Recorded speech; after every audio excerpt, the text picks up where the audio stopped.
À l'aube d'un été doux, dans la campagne bordelaise, le manoir Montgomery dormait derrière ses haies méticuleusement taillées.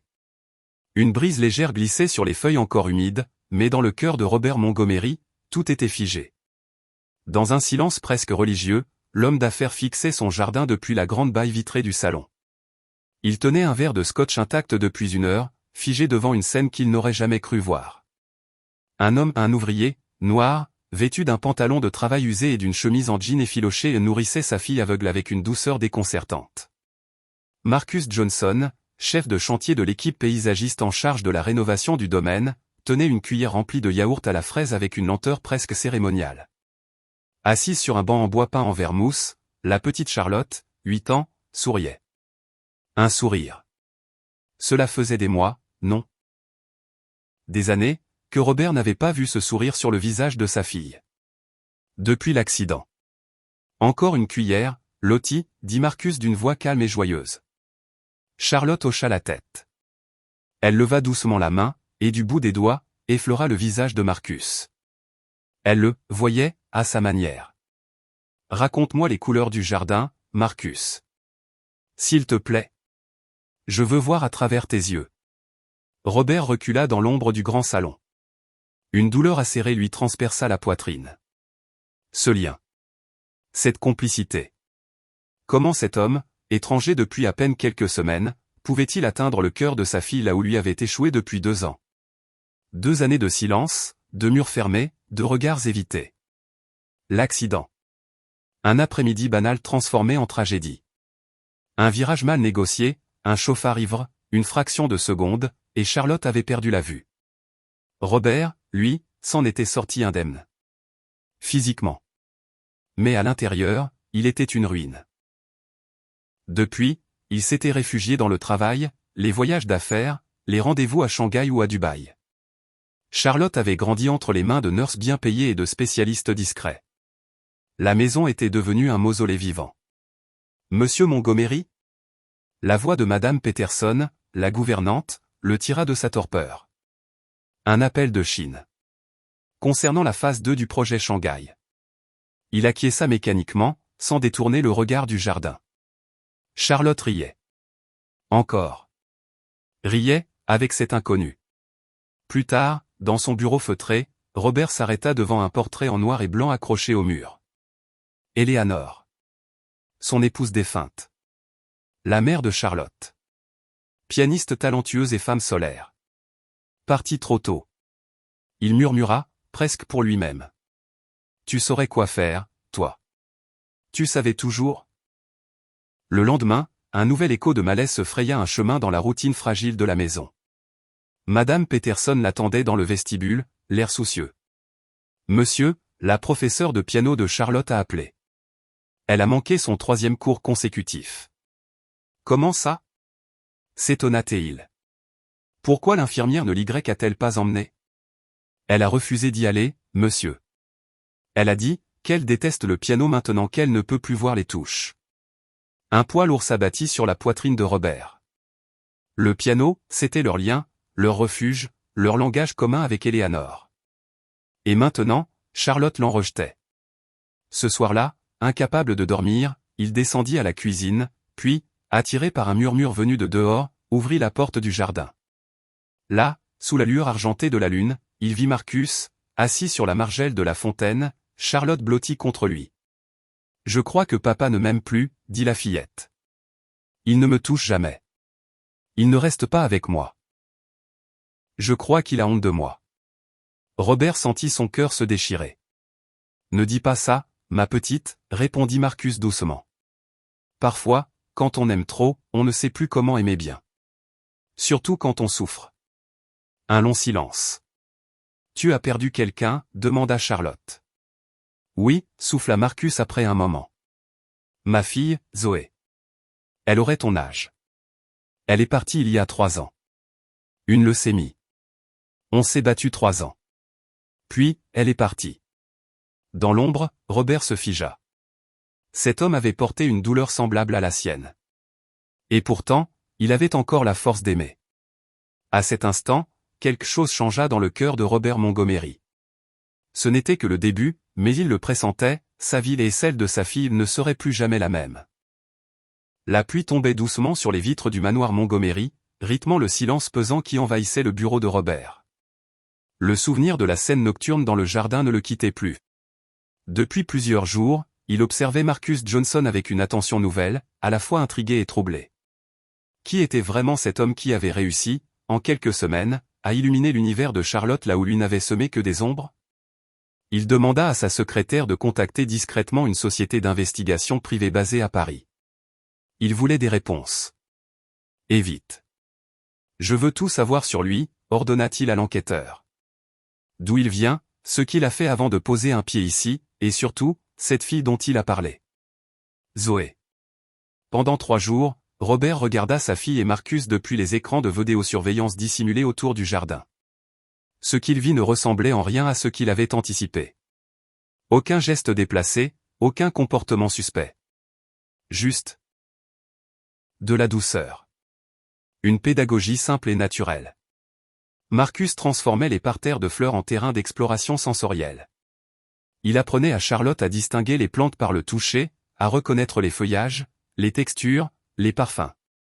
Ce rouge-là, Charlotte, c'est comme quand le soleil te chauffe le visage l'après-midi, tu vois?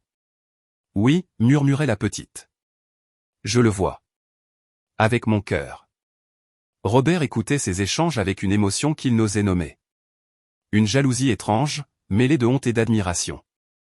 Il, l'architecte des plus grandes tours de verre de Paris et de Lyon, n'avait jamais su bâtir ce type de lien. Le 4e jour, l'enveloppe tant attendue arriva. Marcus Johnson. 42 ans.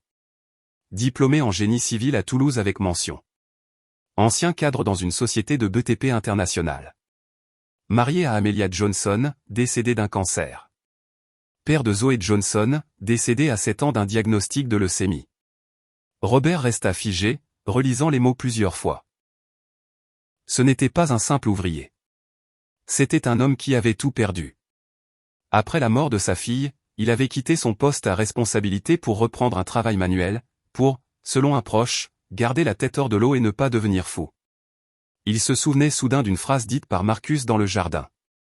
Ce que j'ai appris, Charlotte, c'est que le temps qu'on passe avec ceux qu'on aime est trop précieux pour être gâché par la peur. Ce soir-là, Robert fit quelque chose qu'il n'avait pas fait depuis 2 ans. Il entra dans la chambre de Charlotte pendant qu'elle dormait. La veilleuse projetait des ombres douces sur le mur. Il s'assit au bord du lit, hésitant, puis tendit la main et lui caressa doucement les cheveux. Sa fille tourna légèrement la tête dans son sommeil, murmurant quelque chose d'incompréhensible, mais paisible. Ce contact, ce simple geste le bouleversa. Le lendemain matin, alors que Charlotte descendait pour le petit déjeuner, elle trouva son père dans la cuisine. J'ai pensé qu'on pourrait déjeuner ensemble, peut-être pique-niquer dans le jardin? Elle resta un moment interdite. Tu n'as pas de réunion? Non. Pas aujourd'hui. Un sourire illumina son visage. Vraiment? Ce vraiment frappa Robert comme une gifle. Il réalisa, avec une brutalité cuisante, à quel point sa présence était devenue une exception dans la vie de sa propre fille. Ils passèrent l'après-midi ensemble, maladroits au début. Charlotte lui montra l'endroit où elle aimait s'asseoir pour écouter les abeilles, lui parla de la lavande qui sentait comme les bras de maman, et des roses qui chatouillaient le nez. Marcus arriva un peu plus tard, ses outils à la main. Voyant Robert, il hésita à s'approcher, mais Charlotte l'appela joyeusement. « Viens Marcus, papa est avec moi aujourd'hui. » Les 2 hommes échangèrent un regard silencieux. Aucun mot, mais une tension flottait. Plus tard, alors que Charlotte faisait une sieste à l'ombre, Robert s'approcha de Marcus. « Comment faites-vous » demanda-t-il, la voix tremblante. Marcus le regarda sans détour. « Quand Zoé était en train de mourir, elle m'a fait promettre quelque chose. Elle m'a dit, « Papa, promets-moi que tu continueras à voir les couleurs. » Il se tourna vers Charlotte. « Votre fille est vivante, monsieur Montgomery. Elle a encore toutes ses couleurs.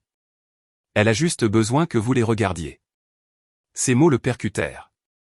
Pendant 2 ans, Robert n'avait vu que la cécité de Charlotte, jamais l'enfant entière, celle qui riait, qui sentait, qui vivait. Le lendemain matin, une nouvelle enveloppe anonyme attendait Robert sur son bureau. À l'intérieur, un dossier médical. Et une note. Vous devez connaître la vérité sur le médecin qui a diagnostiqué votre fille. Un nom se répéta dans les documents, Dr Bonnet. Un neurologue autrefois réputé, aujourd'hui transféré de service en service, poursuivi en silence pour des erreurs médicales. Diagnostic erroné de cas complexes. Traitements expérimentaux non déclarés. Accord de confidentialité pour étouffer les affaires. Et tout en bas, un détail glaçant, un nom associé à un faux diagnostic de leucémie terminale. Zoé Johnson. L'enveloppe glissa des mains de Robert. Un frisson lui parcourut l'échine. Ce n'était plus une coïncidence.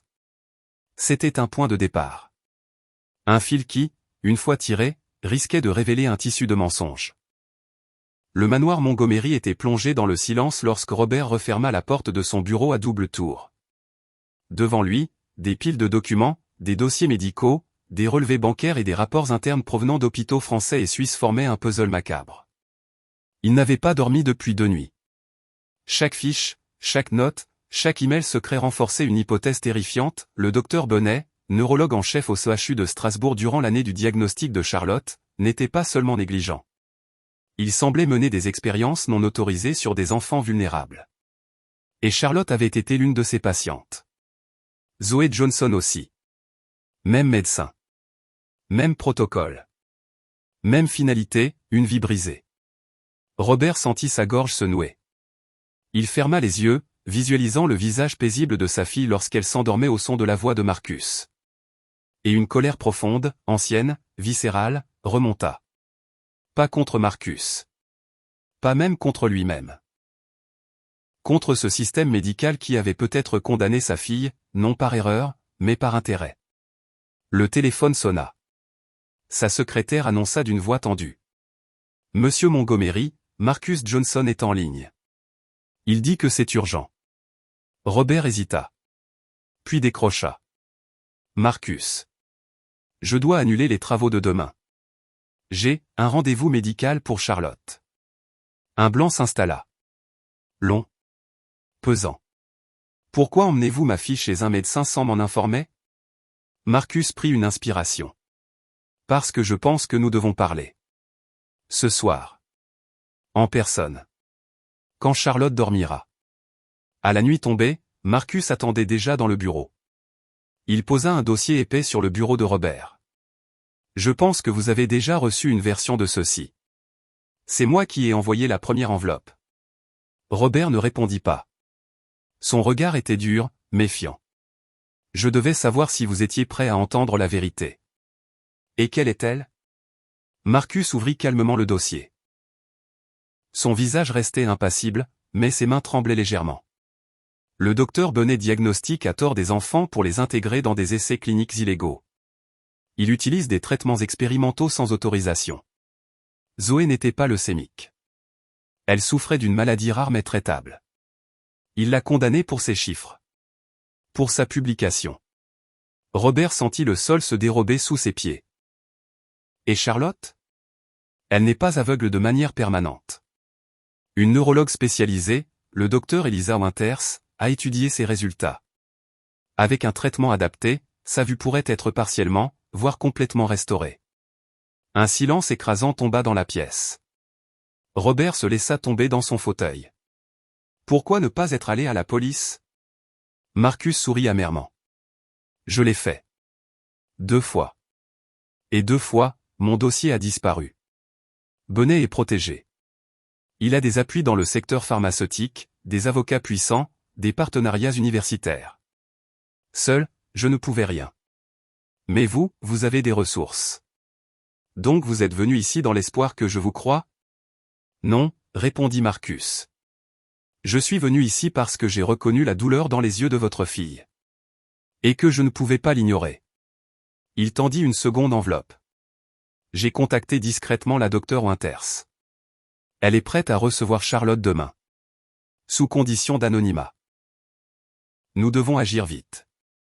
Si Bonnet apprend que vous enquêtez, il fera tout pour dissimuler ses traces. Robert baissa les yeux sur le dossier. Des photos de Zoé. Des comparaisons de diagnostics. Des courriels internes. Des extraits de rapports supprimés. Tout y était. Et au milieu, l'évidence, Charlotte Montgomery n'était pas condamnée. Ce soir-là, pour la première fois depuis des mois, Robert se sentit galvanisé. Pas pour ses tours d'acier ou ses chiffres en bourse. Mais pour sa fille. Pour cette petite vie qu'il pensait avoir perdue à jamais. Demain, vous m'accompagnerez. Et si tout cela est vrai, nous ne nous arrêterons pas là. Le lendemain, sous prétexte d'un rendez-vous familial à Bordeaux, Robert fit conduire Charlotte jusqu'à une clinique discrète en bordure de ville.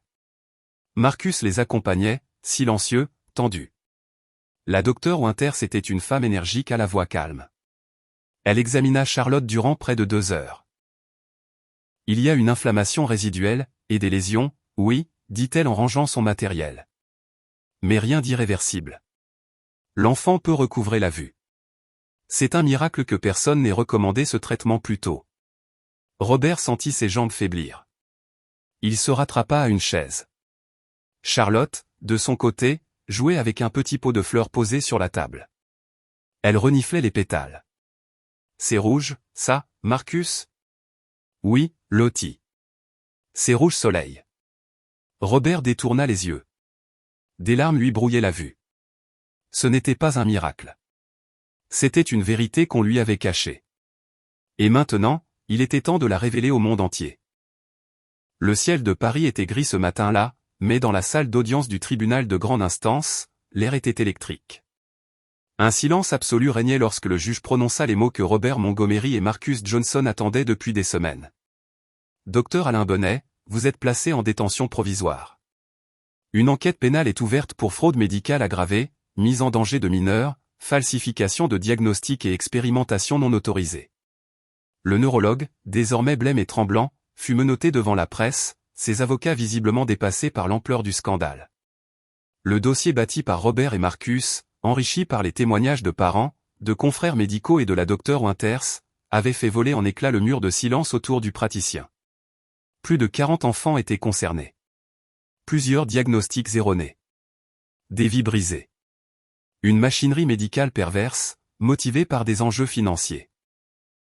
À la sortie du tribunal, les flashs crépitaient. Charlotte, désormais capable de suivre les mouvements de la foule, tenait la main de son père avec fermeté, de l'autre celle de Marcus. Un journaliste lança. « Monsieur Montgomery, comment avez-vous découvert la fraude ?» Robert jeta un regard vers Marcus, puis répondit simplement. « La vérité trouve toujours son chemin. Et parfois, ce chemin passe par l'amour qu'un inconnu peut porter à votre enfant. » 3 mois plus tard, dans une banlieue verdoyante de Lyon, une cérémonie modeste eut lieu dans un bâtiment flambant neuf. Sur sa façade, un nom, Fondation Zoé. Et juste en dessous, une plaque gravée. À Zoé Johnson, qui nous a appris à voir au-delà des apparences. La fondation, entièrement financée par Robert, accueillait déjà une quinzaine d'enfants victimes de mauvais diagnostics. L'objectif était clair. Offrir des traitements accessibles, une évaluation honnête, et redonner espoir à des familles perdues dans les méandres d'un système trop souvent impénétrable.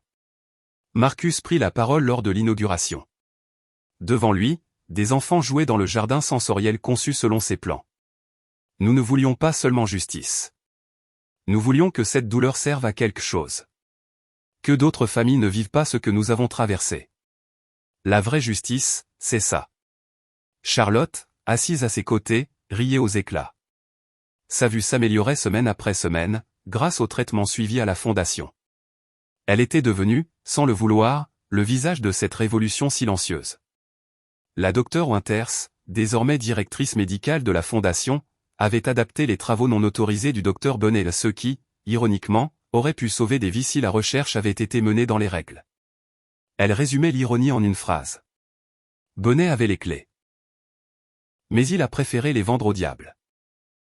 Pendant ce temps, l'empire médical de Bonnet s'effondrait. Ses collaborateurs étaient interrogés. Des hôpitaux prestigieux faisaient l'objet de plaintes collectives. Des millions d'euros de dédommagement étaient en jeu. Le système de protection qu'il s'était construit se retournait contre lui.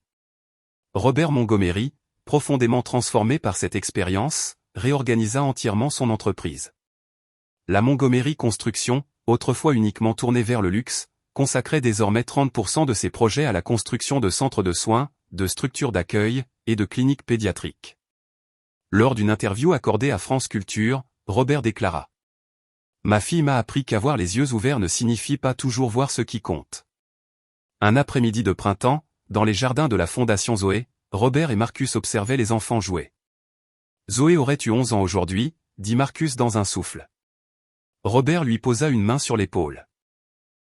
Penses-tu que nous avons fait justice?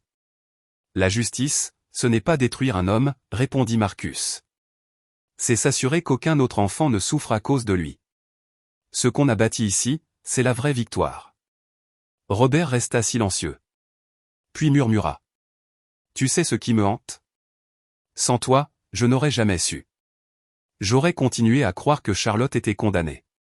Je l'aurais abandonnée sans même le vouloir.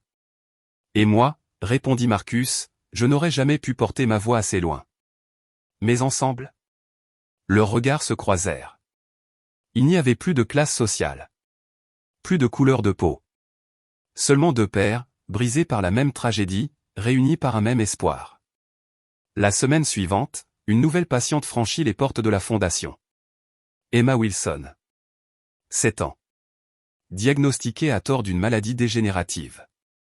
Ses parents avaient tout perdu, sauf l'espoir, rallumé après avoir vu Charlotte à la télévision. Lors de sa première consultation, la docteure Winters dit doucement. Il y a un moment, chez les enfants, où l'on sait qu'ils voient à nouveau. Leurs yeux commencent à suivre les choses, et soudain, ils brillent de reconnaissance. C'est indescriptible. Un an plus tard, dans le même jardin, Charlotte soufflait les bougies de son 9e anniversaire. Autour d'elle, Emma, et plusieurs autres enfants ayant retrouvé une vie normale, l'acclamaient joyeusement. Robert, debout à l'ombre d'un chêne, regardait sa fille avec un sourire sincère. Il existe une cécité plus profonde que celle des yeux, dit-il à Marcus. C'est celle de ceux qui ne voient que l'argent, le pouvoir, et leur statut. Moi, j'étais aveugle. Toi, tu m'as ramené la vue. Sur le mur d'honneur, un texte gravé dans la pierre. Ce qui nous unit n'est pas le sang, mais la compassion. Et la conviction que même les blessures les plus profondes peuvent devenir des racines d'espoir.